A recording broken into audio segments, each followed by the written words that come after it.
Hi అందరికి. అందరూ ఎలా ఉన్నారు? ఈ వీడియో ఆల్మోస్ట్ 2 వీక్స్ బ్యాక్‌ది. మండే రోజు మార్నింగ్ పొద్దున్నే అయితే రితిక వాళ్ళని స్కూలుకి పంపించేసి, పూజ చేసుకొని, ఇప్పుడైతే ప్యాకింగ్ మెటీరియల్ తీసుకురావడానికని బయలుదేరాము. మేము మళ్ళీ హౌస్ షిఫ్ట్ అవుతున్నాము. 1 ఇయరే అవుతుంది ఈ ఇంట్లోకొచ్చి. ఇప్పుడిప్పుడే అన్నీ అలవాటవుతున్నాయి. మళ్ళీ వెంటనే షిఫ్టింగ్ అంటే కొంచెం ఇబ్బందిగానే అనిపించింది. కానీ మాకైతే క్వార్టర్స్ శాంక్షన్ అయింది. సో, మా హస్బెండ్ దగ్గరికనమాట వెళ్ళేది. అందుకని చెప్పేసి ఇప్పుడైతే ప్యాకింగ్ మెటీరియల్ తెచ్చుకోవడానికి వెళ్తున్నాము. తను చెప్పి 15 డేస్ దాకా అవుతుంది ప్యాక్ చేయమని. బట్ నేనే రితిక వాళ్ళ స్కూలు ఎగ్జామ్స్ హడావిడిలో పడి అసలేం స్టార్ట్ చేయలేదు. దట్టు నాకు ఎక్కడి నుంచి స్టార్ట్ చేయాలో కూడా అర్థం కాలేదు. ఇంకా మా హస్బెండ్ సండే రోజు వచ్చారు. మండే మార్నింగ్ ఇవన్నీ తీసుకురావడానికని ఇరుకుపాలెంలో ఫ్యాక్టరీ ఉందంటే ఇక్కడికి వచ్చాము. ఇక్కడైతే మాకు కావాల్సినవి 2 సైజెస్ బాక్సెస్ కొన్ని తీసుకొని బయలుదేరిపోయాము. అండ్ సత్తెనపల్లిలో ఫ్యాన్సీ స్టోర్ దగ్గర ఆగి ఇంకా కొన్ని ఐటమ్స్ ఉంటే అవన్నీ కూడా తీసుకొని బయలుదేరాము. నేను కూడా సత్తెనపల్లిలో ఫ్యాన్సీ స్టోర్‌లో కొన్ని ఐటమ్స్ నాకు కావాల్సినవి ఉన్నాయి. నేను వెళ్ళే దగ్గర అన్నీ ఉంటాయో లేదో తెలీదు కదా! సో, బాగా అవసరమైనయి కొన్నైతే తీసుకొని ఉంచుకున్నాను. ఇవొచ్చేసరికి అల్మారాలో వేసుకునే షీట్స్ అంటే పేపర్‌కి బదులుగా కబోర్డ్స్ అవి పెట్టుంటే బానే ఉంటుంది కానీ పేపర్స్ వేస్తే. బట్ నేను వీడియో కాల్‌లో చూసాను క్వార్టర్స్. జస్ట్ అల్మారాలు మాత్రమే ఉన్నాయి. అందుకని వేయటానికి ఈ షీట్ తీసుకున్నాను. ఐడియా అయితే మా హస్బెండ్‌దే కానీ జస్ట్ నేను కలర్ మాత్రమే సెలెక్ట్ చేసుకున్నాను. ఇదైతే మురికి పెద్దగా కనిపించదనిపించింది. ఇంకా రిటర్న్ అయ్యాము. రితిక వాళ్ళు స్కూల్ నుంచి వచ్చే టైం అయిందని. వచ్చి భోజనం చేసిన వెంటనే స్టార్ట్ చేశారు మా హస్బెండ్ ప్యాక్ చేయడం. ఫస్ట్ నా బట్టల నుంచే స్టార్ట్ చేశారు. ఇవే ఎక్స్‌ట్రా లగేజ్ లాగా కనిపించినియంట. ఏంటో ఈ మగవాళ్ళకి ఆడవాళ్ళ బట్టల మీదే కళ్ళన్నీ. మా హస్బెండ్ దిష్టి తగిలిందో ఏమో ఈ మధ్య అసలు బట్టలు కొనుక్కోవాలనిపించట్లేదు. ఈసారి ఎందుకో ప్యాకింగ్ విషయంలో నాకు పెద్ద ఇన్వాల్వ్ అవ్వాలనిపించలేదు. ప్రతిసారి నేనే చాలా జాగ్రత్తగా ఉండాలి. అది పాడైపోతుంది, ఇది పాడైపోతుంది అంటూ చెప్తూ ఉండేదాన్ని. క్వార్టర్స్ ఇచ్చారు మూవ్ అవ్వాలి అని చెప్పినప్పుడు హ్యాపీగానే అనిపించినా గానీ ఆ తర్వాత కొంచెం కొంచెం టెన్షనొచ్చింది. ఇక్కడైతే పిల్లలు బానే సెట్ అయ్యారు. మళ్ళీ కొత్త స్కూలు, కొత్త ఫ్రెండ్స్, కొత్త టీచర్స్, ఎన్విరాన్మెంట్ కూడా కొత్తగా ఉంటుంది. మళ్ళీ సెట్ అవుతారా లేదా? ఇలా చాలా రన్ అయినాయి. ఇవంతా క్వార్టర్స్ శాంక్షన్ చేసుకునే ముందే క్వార్టర్స్ మా హస్బెండ్ అడిగే ముందే నన్నడిగారు. ఓకే అని అప్పుడైతే బానే చెప్పాను గానీ, ఆ తర్వాతే ఎక్కువ ఆలోచించాననిపించింది. నేనిక్కడ వంకాయకి మసాలా కర్రీ చేస్తున్నాను. నార్మల్ వంకాయలే కాకపోతే గుత్తి వంకాయ కర్రీలాగా చేస్తున్నాను. ఆంటీ వాళ్ళు ఊరెళ్లారు. చెట్లకు కొన్ని వంకాయలుంటే నాకు కూడా ఇచ్చి వెళ్లారు. సో, నేనిక్కడ వంకాయ కర్రీ చేస్తున్నాను. ఈ ప్యాక్ చేసుకుంటూ చపాతీలు చేయడం ఇదంతా టైం వేస్ట్ అని చెప్పేసి దట్టు ఈరోజు మండే కదా! మార్నింగ్ నుంచి నేను కూడా అన్నం తినలేదు. ఇంకా అందుకని వంకాయ కర్రీ చేసి బియ్యం కడిగి పెట్టాను. షిఫ్ట్ అవుతున్నాం కదా! అని చెప్పేసి ఈ మంత్ గ్రోసరీస్ కూడా ఏం తెచ్చుకోలేదు. అంటే మళ్ళీ సర్దుకోవాలంటే ఇబ్బందవుతుంది కదా! ఈ డబ్బాలన్నీ కడిగి పెట్టుకోవాలి నేనిప్పుడు.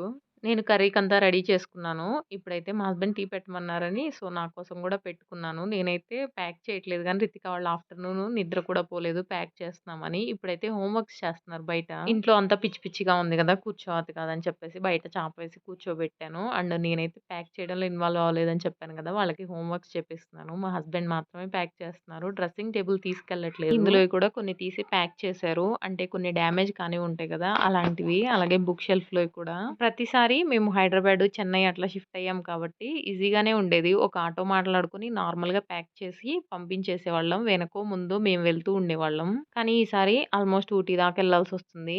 ఆటో మాట్లాడితే ఆస్తులడుగుతున్నారు. సో, అందుకని అక్కడున్న వాళ్ళని సజెషన్స్ అడిగితే ఆల్రెడీ అక్కడ ఫ్యామిలీస్ ఉన్న వాళ్ళని వాళ్ళు కొన్ని ట్రాన్స్‌పోర్ట్ పేర్లు చెప్పారు. పర్లేదు ట్రాన్స్‌పోర్ట్‌లో కొంచెం కాస్ట్ తక్కువే ఉంది. అయితే అన్నీ తీసుకెళ్ళడానికి అవకాశం లేదనమాట.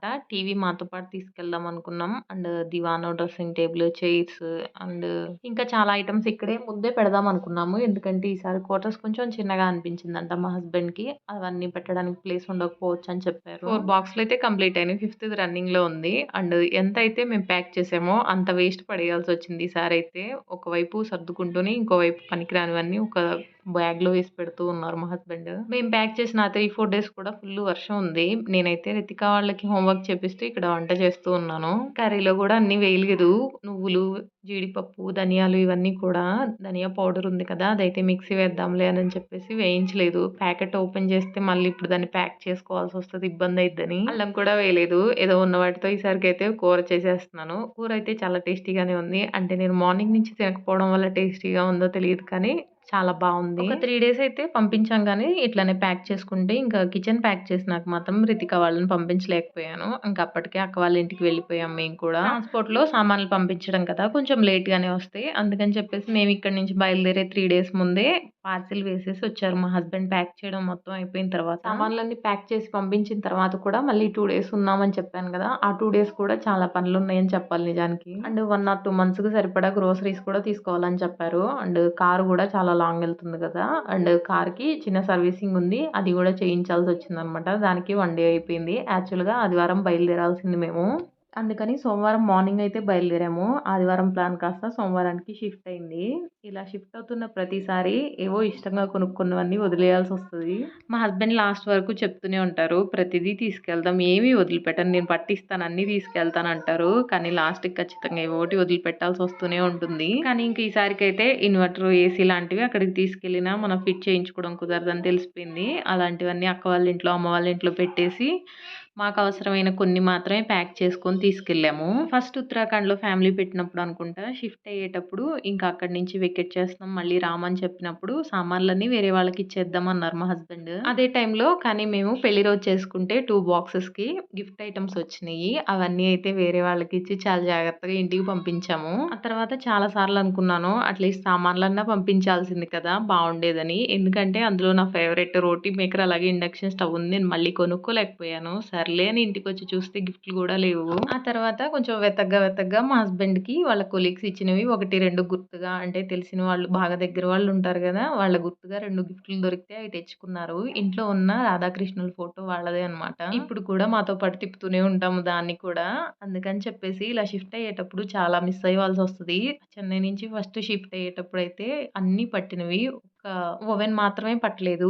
అది అయితే తెచ్చుకోవాల్సిందనిపించింది కానీ, ఆ తర్వాత నేను మళ్ళీ చెన్నై ఎళ్ళేసరికి కూడా అక్కడే ఉంది. తీసుకోమని చెప్పారు గానీ, బట్ నాకెందుకో ఇంక దాని మీద ఇంట్రెస్ట్ రాలేదు. తీసుకోలేదు. అది అక్కడే ఉంచేశాను. ఇక్కడ కూడా చాలా ఐటెమ్స్ పట్టలేదు. ఇలా కొన్ని గిఫ్ట్ ఐటెమ్స్ అన్నీ బాక్స్‌లో పెట్టేసి పైన పెట్టాము. ఇది మా పెళ్లి రోజుకొచ్చింది. మా హస్బెండ్ వాళ్ళ కొలీగ్‌కిచ్చారనమాట. చాలా జాగ్రత్తగా దాసిపెట్టుకున్నారు మా హస్బెండ్. అండ్ ఇంకా ఇందులో కొన్ని రితిక్ బర్త్‌డేకొచ్చిన గిఫ్ట్ ఐటెమ్స్ కూడా ఉన్నాయి. అండ్ గాజు ఐటెమ్స్ అన్నీ చాలా జాగ్రత్తగా పైన దాచిపెట్టేసాము. ఇందులో కొన్ని కరోనా టైంలో హెల్త్ కాన్షియస్ ఎక్కువైపోయింది గదా! అందరికి. అదే టైంలో మా హస్బెండ్ గూడా రాగి గ్లాసులు, అలాగే రాగి వాటర్ బాటిల్స్ ఆన్‌లైన్‌లో ఆర్డర్ పెట్టినట్టున్నారు. బట్ అవన్నీ కొన్నాళ్ళు వాడిన తర్వాత వాటిని తోముతుంటే వాటి కలర్ షేడ్ అవ్వట్లేదు. ఇంక తోమలేక పైన పడేసాను నేనే. ఇదైతే రితిక వాళ్ళు స్కూల్‌కి స్టార్ట్ అయిన వెంటనే కట్టర్ బాగా యూజ్ అవుతదని తీసుకున్నాను గానీ పెద్దగా యూజ్ చేయలేదు. ఇంకా పార్సిల్ కవర్స్ అవి తీసుకొచ్చేసి ఎక్స్‌ట్రా మిగిలిపోయిన గ్రోసరీస్ ఉంటాయి గదా! అవన్నీ కవర్స్‌లో వేసి ప్యాక్ చేసి పప్పు డబ్బాలన్నీ కిందకి దించేసాను. అవన్నీ ఇప్పుడు క్లీన్ చేసి ఒక దాంట్లో ఒకటి పడతాయి నా పప్పు డబ్బాలు. ఒక 15 పప్పు డబ్బాలు కూడా ఒకే దాంట్లో పడతాయన్నమాట. అలా ఉంటుంది. అందుకని చెప్పేసి స్పేస్ కొంచెం తగ్గుతుంది కదా! అని చెప్పి అన్ని ఐటెమ్స్ గ్రోసరీ ఐటెమ్స్ అన్నీ ఒక దాంట్లో పెట్టేసి ఇంక డబ్బాలన్నీ దించేసాను. గ్రోసరీస్ ప్యాక్ చేశా అని చెప్పాను కదా! అందుకని చెప్పి రేపు మార్నింగ్ చట్నీలోకి అంటే దోసలోకి, చట్నీలోకి కొన్ని శనగిత్తనాలు అలాగే శనగపప్పు తీసి పక్కన పెట్టుకున్నాను. అలాగే మీగడ గూడా ఫ్రిడ్జ్‌లోకి తీసి కాచి పెట్టుకున్నాను నెయ్యయింది. ఎంత ప్రిపేర్ అయ్యున్నా సరే క్లమ్జీ అవుతది ఇల్లంతా. ఇంత క్లమ్జీలో గూడా రితిక వాళ్ళని స్కూలుకి పంపించడమే టాస్క్ అనమాట నాకు. ఇప్పుడైతే దోస పిండి మిక్సీ వేసి రితిక వాళ్ళని పడుకోబెట్టిన తర్వాత నేను ఈ పప్పు డబ్బాలవన్నీ క్లీన్ చేద్దాం అనుకుంటున్నాను. ఈ ప్యాకింగ్ టైమ్‌లో చాలా స్ట్రెస్ ఉంటుంది. మా హస్బెండ్‌కి నాకు చాలానే ఆర్గ్యుమెంట్స్ అవుతాయి. ఇలా ఎందుకు సర్దావు? అలా ఎందుకు సర్దావు? అని. ఇక్కడ అదే జరిగింది. ఆ గాజు జాడీలో ఉప్పుందనమాట. అది లీక్ అయ్యి నేను మళ్ళీ పప్పు డబ్బాలన్నీ ఒక 3 అవర్స్ కడుక్కొని పెట్టుకున్న పప్పు డబ్బాలన్నీ కడిగాను. మా హస్బెండ్‌కి ఇక్కడ అదే చెప్తున్నాను అలా పెట్టొద్దని. తను కోప్పడుతున్నట్టు ట్రై చేస్తున్నాడు గానీ అదేం కోపం రావట్లేదు. ఇక్కడైతే ఏసీ తీస్తున్నారు. మా నాన్న ఈ ఏసీ బిగించే రోజొచ్చారు. లాస్ట్ టైమ్ మేము ఇక్కడ షిఫ్ట్ అయినప్పుడు. ఆ రోజు చెప్పాడనమాట. ఎందుకు 1 ఇయర్ ఉండిపోయేదానికి ఇవన్నీ బిగించుకుంటారు అని. అప్పుడు మా హస్బెండ్ ఎందుకు ఈసారి 4, 5 సంవత్సరాలు ఇక్కడే ఉంటారని చెప్పారు గానీ మళ్ళీ షిఫ్ట్ అవుతున్నాం. మా నాన్న అన్న మాట నిజమైపోయింది. నేను ఫస్ట్ ఇల్లు చూడ్డానికొచ్చినప్పుడు ఇలానే ఎంప్టీగా ఉంది. అండ్ ఇప్పుడైతే మళ్ళీ ఖాళీ హౌసు. వీడియో తీసుకుంటారని అసలు అనుకోలేదు. ఈ వీడియోకింతే. వీడియో నచ్చితే లైక్ చేయండి. అలాగే ఛానల్‌ని సబ్స్క్రైబ్ చేసుకోండి. బాయ్.